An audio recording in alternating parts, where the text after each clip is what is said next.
Welcome to the Pastor Leader webinar, Practices of Effective Leadership. I'm David Putman, and I'm the founder of Planting the Gospel. And we're a gospel-centered movement of disciple-making churches committed to taking the whole gospel to the whole world. And we'd love to partner with you. Hey, take a moment, visit our website, plantingthegospel.com, and while you're there, download our free ebook, The Gospel Disciple, which really outlines our core ideology as a ministry organization, as a network of churches. Hey, you can also follow me on Twitter at David Putman, and that's P-U-T-M-A-N, and I'd love to follow you as well. Well, let's jump in and get right to the bottom line. In the years that I've served as pastor, as church planner, as ministry leader, as coach, here's what I've discovered. That if you really want to see churches grow, the bottom line is grow the leader, grow the church. And so today we're going to talk about 5 practices, or you could even say 5 priorities. And these are the 5 things that I believe that every leader has to do in order to grow their church. Now, there are many other things they have to do, and these are going to be organizational kinds of things, because these are the things that I most often see getting pastors in trouble or stagnating their churches. And so we're going to focus on them today. And so let's jump in. And one of the ways to look at this is when I was serving as executive pastor of a fast-growing church, my responsibility was to see that the church grew. And so here was my job. My job description was, I recognized that there were 5 of these practices, 5 responsibilities, 5 roles that the lead pastor had to do if our church was to be healthy, if it was to continue to grow. And so my total job was to see that he did those 5 things. And so I made sure that I had people in place and all the other responsibilities done in order that this might happen. And so that's my encouragement to you, is that if you're going to lead a growing church, you got to grow in these 5 areas, and the best way to get it done is by clearing your life of the many different things that get in the way and focusing on these 5 practices as your priorities for ministries.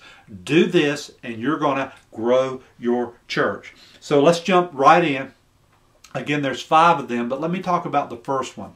And the reason I want to talk about this one, because I think oftentimes it's overlooked, it's ignored, or we feel guilty for focusing on it, and it is the absolute foundation to everything else we do. And it's simply this: your number 1 job description, the number 1 practice of effective leadership is personal growth. Leaders who grow healthy ministries and organizations, I know I've already said it, but I can't say it enough, is that they pay close attention to their personal growth. Now think about it this way. If there are 5 things on your job description as a leader, this is one of them, that you've got to give major time and major resources to personal growth. Now, there's 4 areas that we have to pay attention to when it comes to personal growth. Now keep in mind, during this webinar, we're just going to hit some high spots because we don't have time to go into the details. We actually do that in our pastor leader coaching module, and we'll tell you a little bit about that later. But here are the 5 areas that leaders need to focus on in the area of personal growth. First, they're spiritual formation issues. And we know this stuff, but we've got to pay attention to it, and we've got to grow spiritually. If we're not growing spiritually, we're not going to grow a spiritual church. Secondly, there's skill developments. Now, the next 4 things that we're going to talk about are 4 key skills. But let's face it, there are numerous skills that have to be developed if we're going to lead a church. Then there's emotional vitality. Hey, this is one of the greatest challenges that I see in leaders. And we have to ask the question, are we emotionally hardy? Do we get up filled with passion, with focus, or do we get up or we distracted? Are we discouraged? One of the number one things I've learned through the years that a leader has to do is overcome those kinds of harassing discouragements and really become emotionally healthy. And that's part of what we try to help guys do. And the last one, another really overlooked one, is just your physical health. Growing leaders pay attention to their physical health because they know that there's a link between body, mind, and soul. And if they're going to lead people, it takes a lot of energy, it takes a great example, and it takes a lot of discipline. And that begins oftentimes at the table and other places like that. So that's where we got to begin. We got to begin by paying attention to physical growth. The way we say it at Planting the Gospel is simply this: become the disciple you want other people to become. And that's exactly what we're talking about. Leaders have followers, and we've got to be worthy of leadership. And the only way we can be is that we become the disciple that we want other people to become. And this is important because we grow the church to our capacity to lead it. We see it all the time. The average church in America, according to Ed Stetzer, I believe in his book, is 84. And the reason the average church is 84 is the average leader can lead a church of 84. And so what happens is we lead it to our capacity. If you're leading a church of 500, you have that capacity. If you're leading a church of 300, you have that capacity. That's not a bad thing, but if we're going to continue to grow and multiply the church, then what will happen is we'll grow it to our capacity. It will plateau. We have to focus on growth. And as we grow, the church will begin to grow again. And sooner or later, it is going to plateau, because it's going to catch up with our growth. So that's just the way it works. So we have to pay attention to this thing called personal growth. Now, to take personal growth to a whole new level, we need really three things. One, we need an intentional plan. It doesn't just happen. Secondly, we need the direction and accountability of a coach and of our peers. There's nothing that replaces it. It makes the difference. And so don't think you can do it alone. And then thirdly, we need the freedom to allocate time and resources. Now let me say something here. One of the roles that I served as executive pastor, trying to ensure that growth took place, was I was able to advocate for large blocks of time and large blocks of resources to see that our leader was being developed and was growing. And so that's huge. And oftentimes I find guys who have the heart and are willing to and want to, but their boards, their teams, they don't understand the importance of allocating time and resources. Hey, we want to advocate for you. This has got to happen. We want to coach you. We want to help you. We want to encourage you. You've got to make this a priority to grow, or your church is simply not going to grow. It is a reflection of your leadership. You can take it personal because it is personal. It's just the way it is. And so that's the first practice of effective leadership, is to grow personally, to make that a responsibility and a priority in your own life. Now let's go to the second practice. And the second practice or the second role is that of visioneer. You see, here's what a visioneer does. A visioneer there's several things, what I call must. And when I talk about a visioneer, what I mean is that you have the ability to see what other people aren't seeing. And that's absolutely critical as a leader. That's one of the primary roles, is to be a visioneer. And so here's some must of that visioneer. A visioneer, they discover vision. And I love to use the word discover, and we talk about that more because it's not our vision, it's God's vision. So we don't create it, but we have to discover it. And there's processes and there's a lot of hard work and time that goes into discovering a God-centered vision. It is easy to rip off somebody else's vision. Secondly, they protect the vision. because as Bill Hybels says, vision leaks every 7 days, and it really does. And so they serve this function where they protect, they're a steward of that vision. They communicate the vision, and that's a whole different set of disciplines. And they work on the vision. They don't simply work in the vision, but they're constantly working on the vision, and then they must lead with vision. And so it's important to be the vision ear, to that as one of our primary responsibilities. And man, as a lead pastor, we spend incredible amounts of time working on vision. We work on it and in it all the time. And here's the challenge. The challenge is that most of us, we feel like we're a great visionary, a visioneer, but in reality, we're not. I'll never forget doing a 360 survey years ago in a ministry I'd planted, and I just felt like I was the most confident visionary of all. And on it came back that I failed in my ability, not failed, but I was scored lower in my ability to communicate vision. That was a wake-up call. And I'm telling you, that's the role of the pastor leader. He has to communicate vision over and over and over. And in our coaching, what we do is we help you develop a specific plan and develop the skill of discovering and casting and leading and protecting and doing all those things with the vision. Hey, number 3, the third practice of an effective leader in a local church is that he serves the role as communicator. He is the primary communicator. I love the slide I've included here, a picture of the late Steve Jobs in one of his last presentations.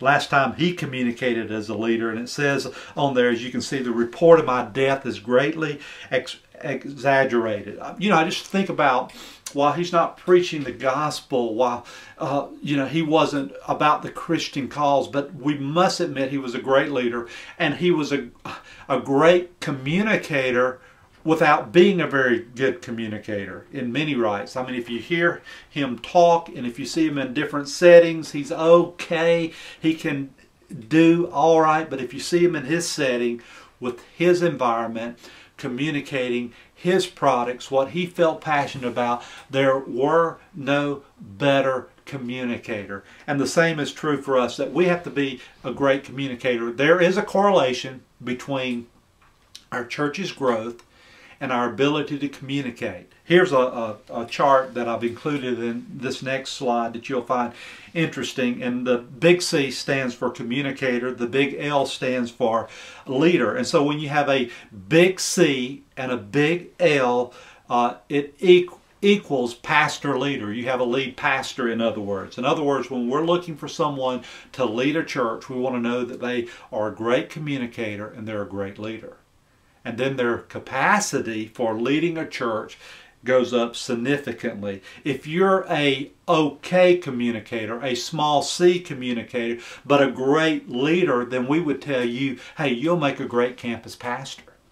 Because they don't teach and they don't preach and they're not the primary communicator, but they're primarily a leader in that context. But because they don't have the big C, we would encourage them to look at a role a little bit different than the lead pastor of a church. If they have a big C and a little L, then we once again we're going to find a role for them, and we'd encourage them in a role like a teaching pastor, a great communicator, but they're not a great leader. And so you've got to have both of those. You've got to have big C, big L, and then the last is the little C and the little L. And we see them in a support role somewhere. Maybe working on a team, maybe working on a staff, maybe not working in the church organization, but just being a great small group leader. Who knows? And so my point here is that if you're going to lead the local church into a growing situation, then you need to be the primary communicator, and you need to have a great communication gift. Now, here's some good things about the role of the pastor leader as the primary communicator. Number one, being the primary communicator is both gift and is skill.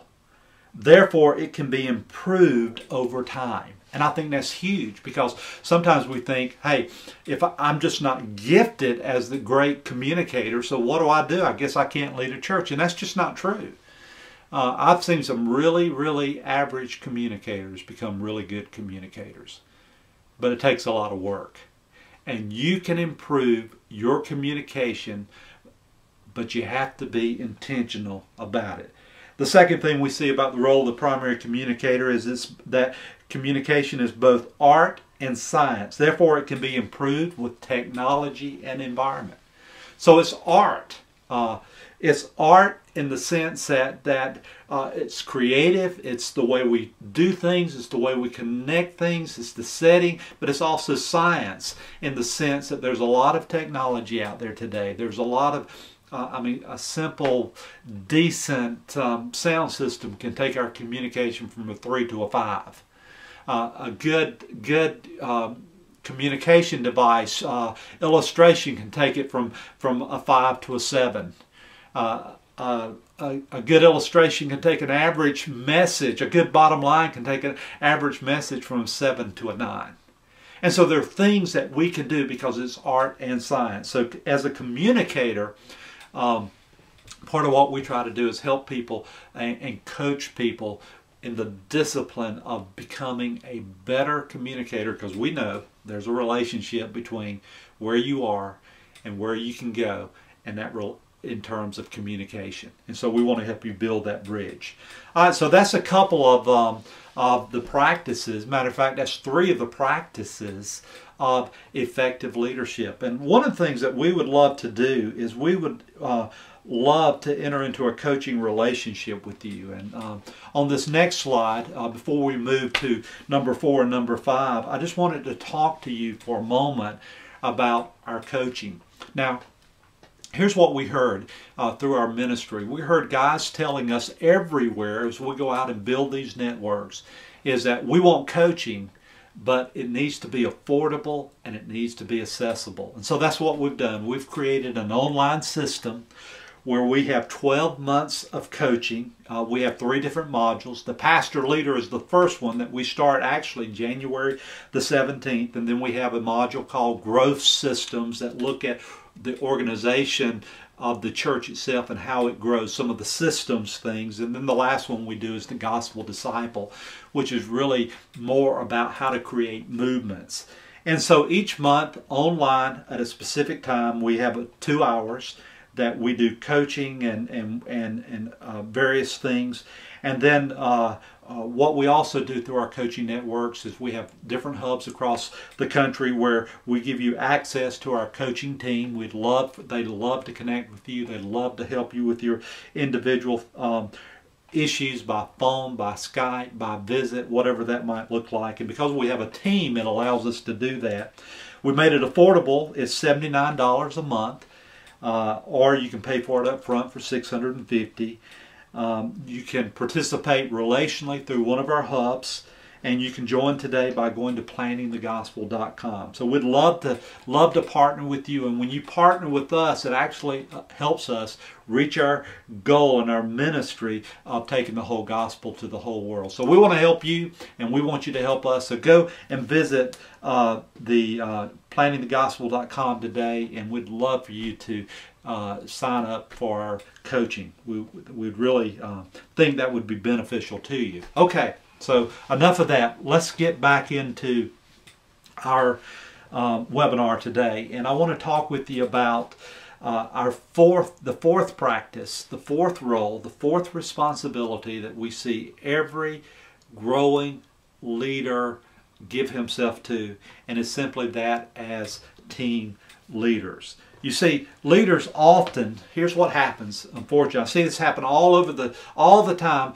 regardless of church's size. I see small churches do this. I see large churches do this. But leaders often neglect, abandon, or defer leadership.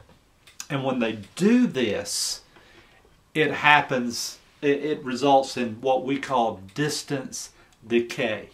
In other words, what we're learning is that for a team to be effective, then the team leader must be present. Now, I know what you're thinking. I know you're thinking, well, I've delegated my leadership. I have an executive pastor. And even when I've been pastor or executive pastor, because I've served both of those roles, what I've discovered is that the lead pastor, even when I was given the responsibility to lead the team, that I had to ensure that the lead pastor was front and center often. Because if not, all of a sudden, as he got busy and got preoccupied with traveling and with other ministries and people outside the church, there was this relationship where the staff would begin to turn inward and away from that lead pastor. And so we just need to keep this in mind, that while you can delegate it, while you can use your team to lead the team, you're still the team leader. And to be the team leader, you've got to give yourself to that team regularly. Now that may look different in a church of 50, and a church of 500, and a church of 5,000. And in our coaching we talk about some of that. But the reality is you've got to stay engaged, or it'll result in distance decay. Now, what does distance decay look like? Well, I think this is what it looks like on this next slide. Patrick Lencioni, in the 5 dysfunctions of a team, he gives us these 5 different things that happen when there's a dysfunctional team. And I think this is really just one of the results, or the results, of not being engaged and not leading our teams effectively. Look at it starting at the bottom. See if you can relate to any of these real quickly. Absence of trust. Oh, I'm telling you, I've seen many teams that just don't trust each other. Fear of conflict. When your team, they fear to be honest, to evaluate, to critique. Lack of commitment. You know, you just can't get people to get really engaged. Avoidance of accountability. Inattention to results. In other words, they don't set and keep goals. You know, they don't want to be accountable for those goals. And these are just some of the dysfunctions of a team. But I think that's exactly what happens when we don't assume the role of team leader. There's a host of disciplines that result in effective leadership when it comes to being the team leader. Matter of fact, I made a fairly long list of them. There are many others, but here are just some of the things that you have to pay attention to. And you have to develop skills, and you need coaching for when it comes to being the team leader, one of your primary roles and the practices that you must improve in. And one is setting culture. Number one thing a leader does is set the culture of the organization, of the team. He develops new leaders. We talk a lot about our leadership pathway. He runs effective meetings, high performance meetings. He develops the team. He resolves conflict often. He has to pay attention to preserving the team, or a good team will get burned out quickly. And then he pays attention to execution and evaluation. So he gets things done. And finally, one of the disciplines is that of delegation and multiplication. So when we talk about being a team leader, we're not talking about being a control freak, having to have your hands on all the controls and all the details. We are talking about delegation and multiplication, but you can't delegate your role to lead the team overall. Well, there's one final practice that I want to talk about, and it's that of fundraiser. And the bottom line is, sooner or later, as a ministry leader in a growing church, you're going to just simply need to be a fundraiser. And matter of fact, we put that in as one of the roles. In other words, fundraising is not an event you do, but it's a role you assume. It's a role that takes place every day of your ministry life. Now, let's take a moment and evaluate where you are in the role of a fundraiser. And for example, if you have plenty of money, it could be really good. or it could be really bad. And I say this because I think a lot of times when people don't have money, they want to be, they assume this role, but when they have money, they sort of get laxed in it. And so I don't want you to think today, well, that's not for me because we're doing fine financially. Hey, look at the next slide I gave you, and it illustrates what I'm trying to say. Churches often peak financially during maturity. If you look at this, this is called the life cycle of a church. And every church has a life cycle. And what happens is a church grows up, and then a church matures, and then it becomes old, and ultimately it dies, or either it's reborn through revitalization or reproduction. And so what we've come to understand in studying the life cycle of churches, that financially they're at their peak during maturity. I mean, think about it. Think about many of our parents are mature. Some would say, I'm mature now. I happen to be broke and mature, so that's a little different. But oftentimes when people enter maturity, because they have a lifetime of savings, they have skills they've developed and jobs they've been on for years, they are accumulating, beginning to accumulate some level of financial security and even wealth. And the same is true for churches. But then what happens? You know, the bottom line is people die and their resources go to their families or to charities or to organizations.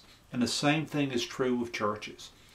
You may be in a church that has reached a maturity level, and there may be great financial income, but don't confuse that with health, because that is not necessarily health. That's just a result of maturity. And so sometimes when we have lots of money, it's not necessarily a good thing.